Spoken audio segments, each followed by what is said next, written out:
Hoje nós vamos falar de preconceito.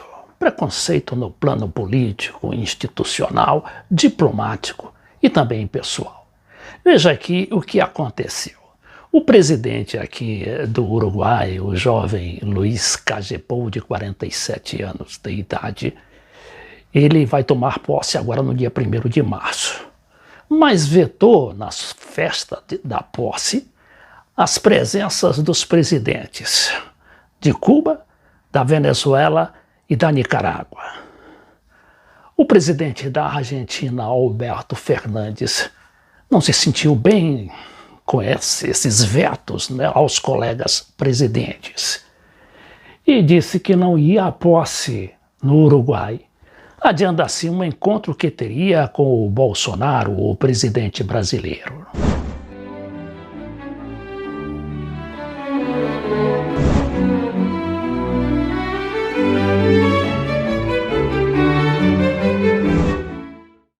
Vejam só como isso pode acontecer.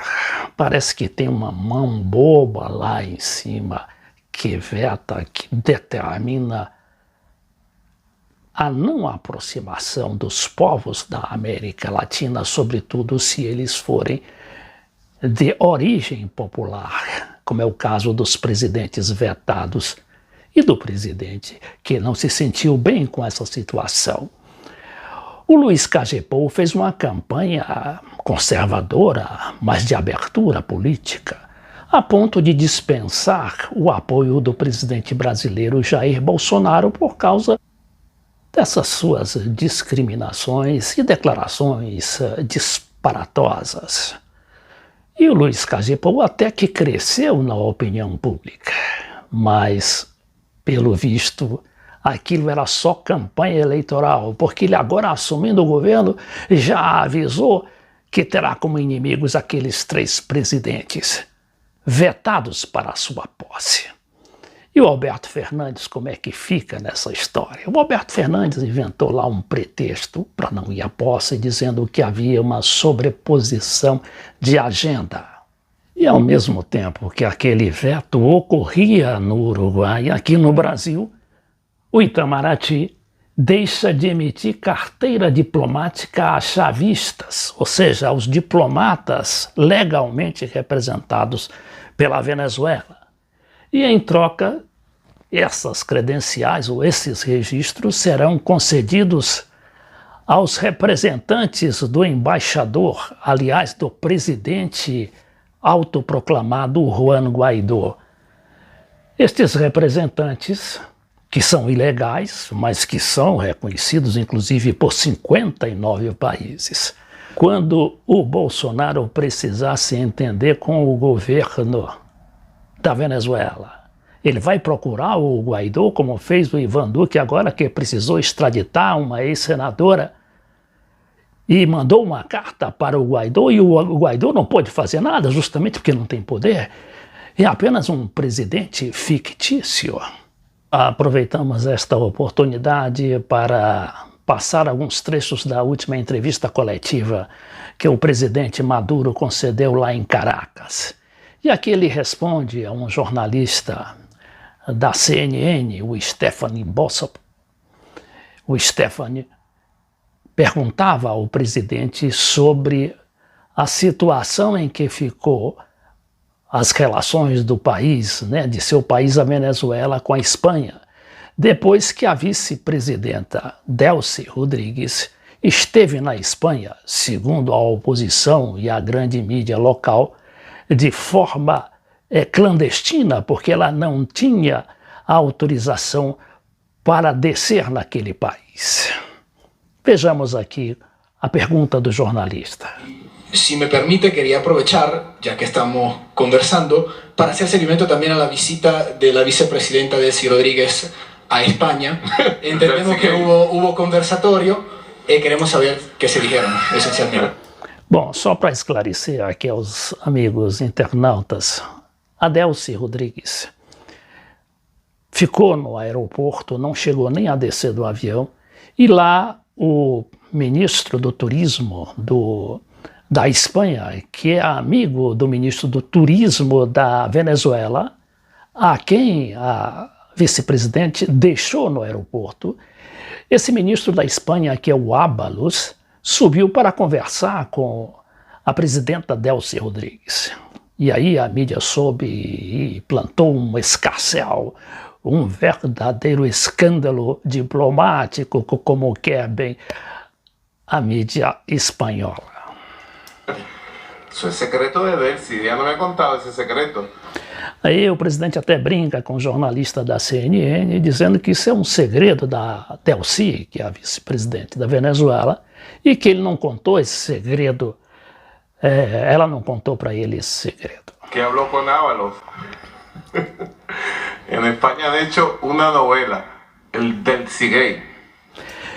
Não obstante, diz aqui o presidente que na Espanha se fez um escarcéu, uma espécie de Delcy Gate, né? Um escândalo da Delcy. Una novela. Uma novela. Siempre con la idea de perjudicar a Venezuela. Una campaña permanente en España contra Venezuela. Pero la sorpresa, la gran mayoría de la opinión pública española entiende a Venezuela.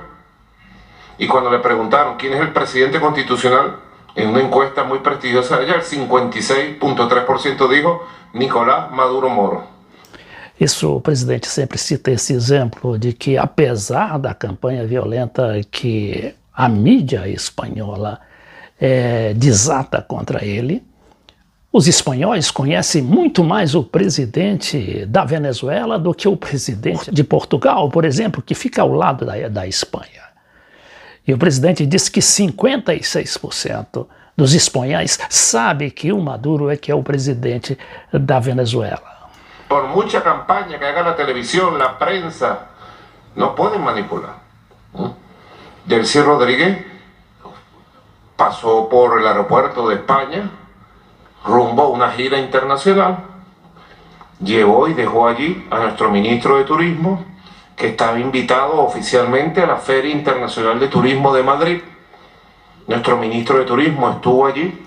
Então, esse ministro do Turismo esteve a convite oficial do governo da Espanha, que é hoje chefiado pelo Pedro Sánchez, numa ampla coalizão de esquerda, da qual participa o Podemos. E uma das exigências do Podemos foi a de não discriminar a Venezuela, uma das exigências para que o Podemos participasse dessa coalizão.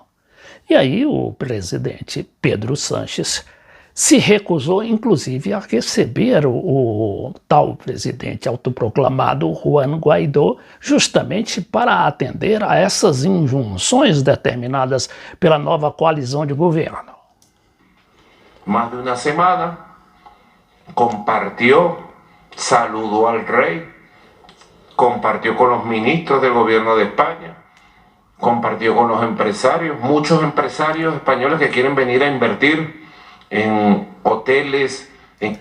Então ele disse que o ministro até conversou, saudou o rei da Espanha e conversou com muitos empresários e ministros do governo, e com empresários principalmente interessados em investirem na Venezuela, no turismo, em cassinos. Em cassinos, turismo, en petróleo, etcétera, Venezuela, y son bienvenidos. En todo caso, bueno, nuestra vicepresidenta luego siguió su gira, fue muy exitosa. Então a vice-presidente deixou lá o ministro, não é, no seu avião particular do governo da Venezuela e seguiu viagem, ao que se sabe, para a Turquia e depois outros países árabes.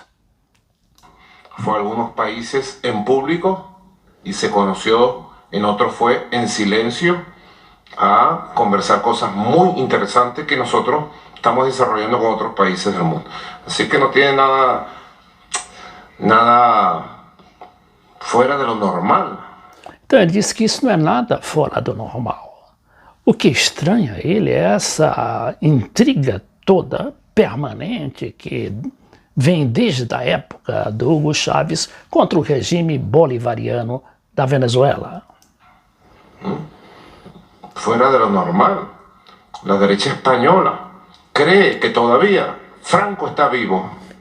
Então ele diz que é a força da direita espanhola que até hoje acredita que o generalíssimo Franco, o grande ditador fascista da Espanha, ainda está vivo.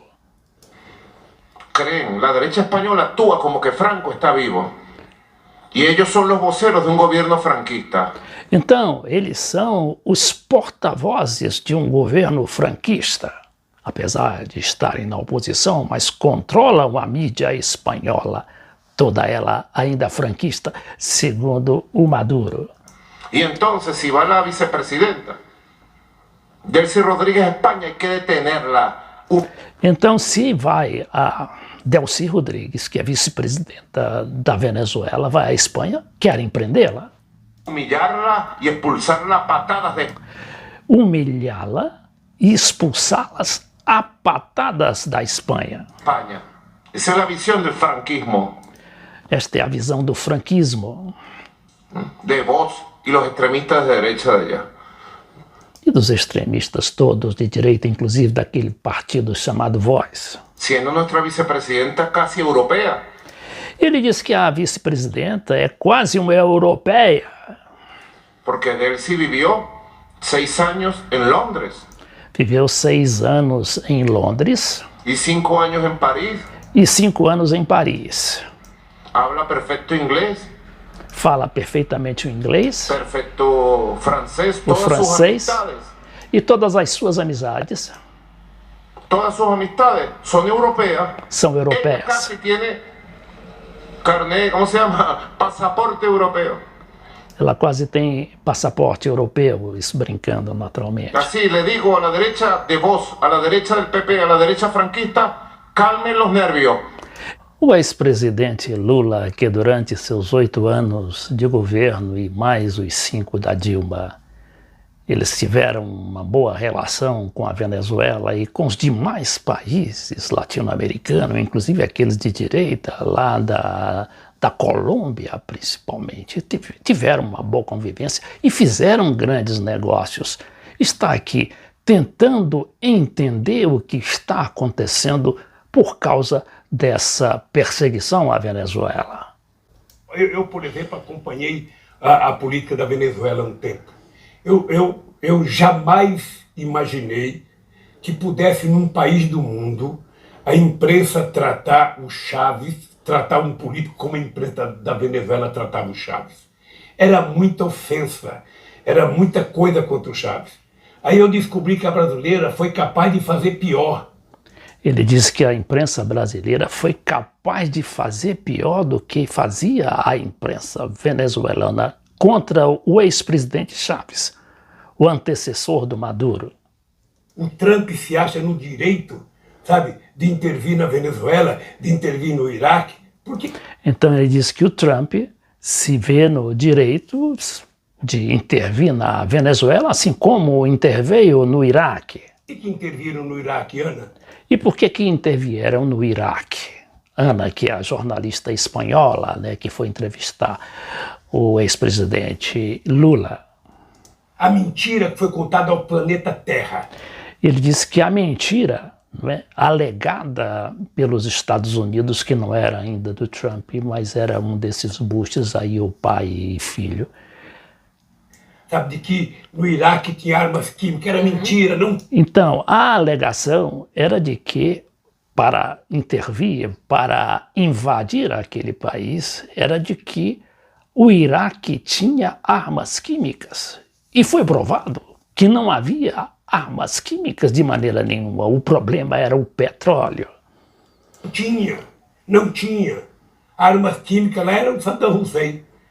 Então, o que estava por detrás da invasão do Iraque? O petróleo.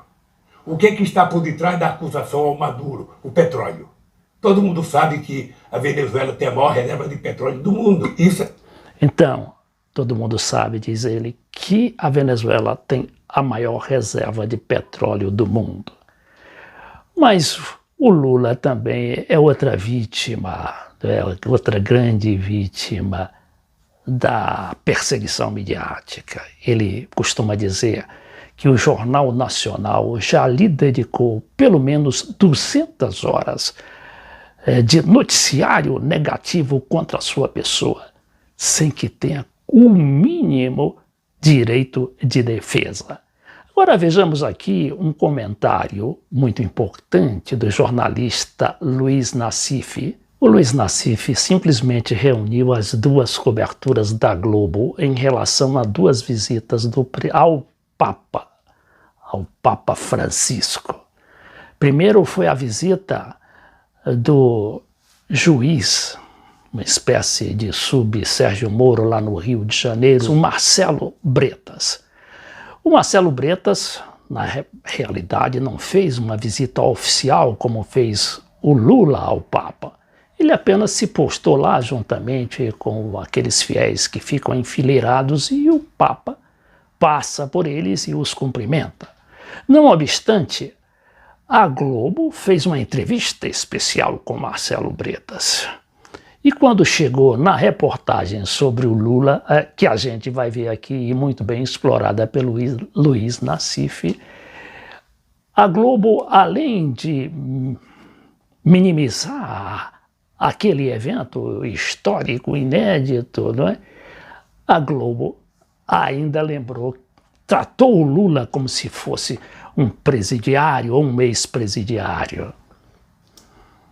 Mas vamos ver a maneira como a Globo cobriu dois momentos. A primeira, uma visita do Marcelo Bretas, o juiz da Lava Jato do Rio de Janeiro, ao Papa. A segunda, a visita de Lula ao Papa. Confira aí. No caso do Marcelo Bretas, o Marcelo estava numa fila com aquele monte de gente. Aquela mesma fila que outro dia uma turista lá cutucou o Papa lá e o Papa reagiu. A única coisa que ele fala alguma coisa para o Papa faz aquele olhar de desentendido, falando mais um chato aqui vindo falar comigo. E veja o que a cobertura da Globo falou. O juiz federal Marcelo Bretas, que cuida dos processos da Lava Jato do Rio de Janeiro, conversou hoje sobre corrupção com o Papa Francisco no Vaticano e deu uma entrevista exclusiva à correspondente Ilse Scampagnini. O juiz Marcelo Bretas veio ao Vaticano para a audiência geral do Papa Francisco. Num breve encontro, o juiz brasileiro pediu ao pontífice que continue a se manifestar a favor da transparência e do combate à corrupção. Depois, numa entrevista ao Jornal Nacional, Bretas defendeu o julgamento de casos de corrupção por tribunais internacionais. No caso do Brasil, o juiz acredita que há uma movimentação da parte de alguns agentes políticos para aprovar leis que dificultem o trabalho dos magistrados e do Ministério Público. Aparentemente existe, sim, um movimento por parte de alguns, não todos, mas alguns agentes de Estado que eventualmente são investigados ou têm algum interesse em discussão pelas autoridades do Poder Judiciário brasileiro. Então, tenho a impressão que há, sim, um movimento nesse sentido. O que poderia ser feito para impedir isso? Controle da sociedade. Liberdade de imprensa. Eu acho que é por aí. E acrescentou que há ameaças à Operação Lava Jato. É ingenuidade achar que não vai ter nenhum tipo de resistência, né? É triste, porque eventualmente tem-se a ideia de que alguns, não são todos, mas alguns agentes públicos estão exercendo autoridade, na verdade, para se defender, e não para legislar ou para administrar em benefício da população, da sociedade. Vamos acompanhar de novo esse jogo de cena. O juiz chega na Itália, vai até o Vaticano e é acompanhado por uma equipe da Globo, espontaneamente, como se tivesse encontrado ele na rua. E veja a maneira como ele conversa com o Papa. Teve uma reunião, um encontro com o Papa. Veja o que foi o encontro.